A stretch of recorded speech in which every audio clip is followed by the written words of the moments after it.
Pernah kepikiran nggak? Kenapa sih kita rela bayar tiket bioskop cuma buat dibikin deg-degan sama film horor?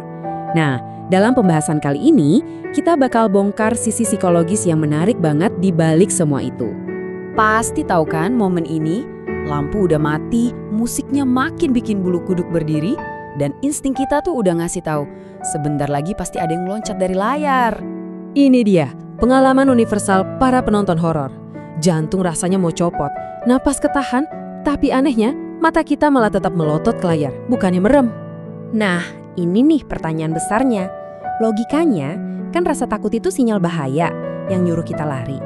Tapi kok ini malah sengaja kita cari buat hiburan? Aneh kan? Oke, sekarang kita coba gali lebih dalam. Ada beberapa teori psikologi yang mencoba ngejelasin fenomena ini. Dan percayalah, penjelasannya seru banget. Yang pertama dari Sigmund Freud, dia punya teori namanya The Uncanny.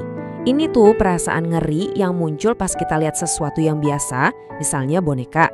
Tapi kok tiba-tiba kelihatan aneh atau hidup? Kata Freud, ini karena hal itu mencolek ketakutan yang terpendam jauh di alam bawah sadar kita. Terus ada muridnya Freud, namanya Carl Jung. Dia punya ide lain, yaitu arketipe bayangan. Jung percaya kalau kita semua ini punya sisi gelap di dalam diri. Nah, film horor itu ibaratnya kayak ring tinju yang aman, tempat kita bisa berhadapan sama monster dalam diri kita tanpa harus benar-benar jadi monster di dunia nyata. Ada juga teori transfer eksitasi. Gini cara kerjanya.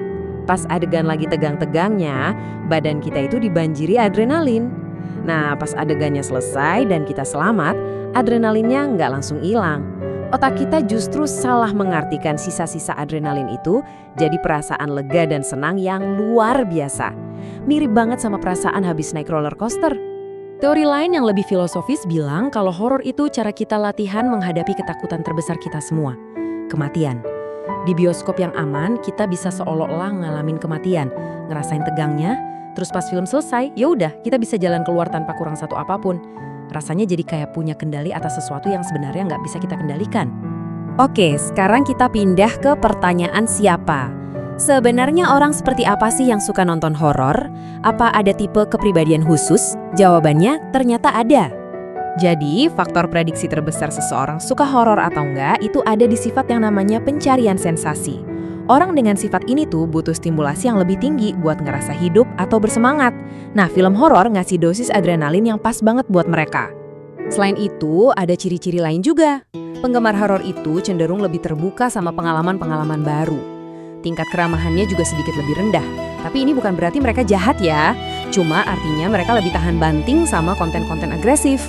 Bahkan ada juga kaitan sama dark triad, gabungan narsisme, manipulasi, dan kurangnya empati yang bikin penderitaan karakter di film nggak terlalu bikin mereka baper. Terus, hobi nonton horor ini sebenarnya bagus apa jelek buat kita? Nah, ini pertanyaan penting. Dan jawabannya, seperti biasa dalam psikologi ya, nggak sesimpel itu. Kompleks. Coba kita lihat dua sisinya ya. Di satu sisi ada manfaatnya loh. Kayak katarsis, yaitu pelepasan emosi yang bikin plong setelah kita teriak pas ada jump scare. Nonton horor bahkan bisa bakar kalori, karena jantung kita kan kerjanya lebih keras. Tapi sisi negatifnya juga ada. Misalnya resiko jadi kebal atau mati rasa sama kekerasan, dan juga lonjakan hormon stres di tubuh. Kalau nontonnya berlebihan, dampaknya bisa jadi jangka panjang. Ada yang namanya sindrom dunia jahat, di mana kita jadi percaya kalau dunia nyata itu jauh lebih berbahaya dari yang sebenarnya.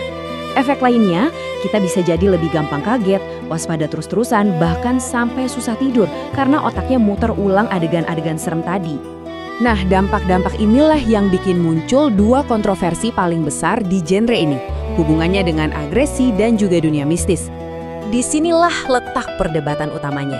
Di satu kubu ada teori katarsis yang bilang kalau nonton kekerasan di film itu justru jadi pelampiasan yang aman, biar kita lebih tenang di dunia nyata. Tapi di kubu lain ada teori desensitisasi yang khawatir kalau keseringan nonton malah bikin kita jadi kebal dan kurang empati sama penderitaan orang lain. Jadi kesimpulannya gimana? Walaupun resiko jadi kebal itu memang ada, mayoritas ahli setuju kok film horor itu nggak bikin orang normal jadi pembunuh. Kekerasan di dunia nyata itu akarnya jauh lebih dalam dan kompleks, gabungan dari banyak faktor. Setelah tahu semua resikonya, Terus gimana caranya biar kita bisa menikmati horor tapi tetap sehat secara mental? Tenang, ada beberapa teknik psikologi simple biar rasa takutnya cuma ada di layar, bukan di kepala kita. Kalau kamu ngerasa cemas setelah nonton, coba deh teknik grounding 5-4-3-2-1 ini. Ini cara super cepat buat narik pikiranmu kembali ke dunia nyata. Dengan fokus ke apa yang bisa kamu lihat, dengar, dan rasakan saat ini juga, kamu seolah-olah maksa otak logismu buat ambil alih kendali dari imajinasi yang liar. Kita juga bisa memprogram ulang otak kita pakai teknik dari terapi perilaku kognitif atau CBT. Caranya gampang. Pas ada pikiran cemas muncul, misalnya, kayaknya ada suara aneh di dapur, langsung lawan pakai fakta. Oh, itu cuma suara kulkas. Udah biasa. Yang tadi aku tonton itu cuma film. Ini ampuh banget buat melatih otak memisahkan fiksi dari realita. Terakhir, beberapa tips kebersihan mental yang praktis. Coba deh jangan nonton horor minimal 2 jam sebelum tidur. Kalau kamu gampang cemas, jangan nonton di ruangan yang gelap gulita. Dan yang penting juga, seimbangkan asupan media kamu. Habis nonton yang seram, langsung tonton sesuatu yang lucu atau yang bikin semangat. Pada akhirnya, hubungan kita sama film horor itu sifatnya personal banget. Jadi, coba tanyakan ke diri sendiri. Buat kamu, horor itu sebenarnya hiburan, cara buat menghadapi ketakutan, atau cuma sekedar tes adrenalin? Cuma kamu yang punya jawabannya.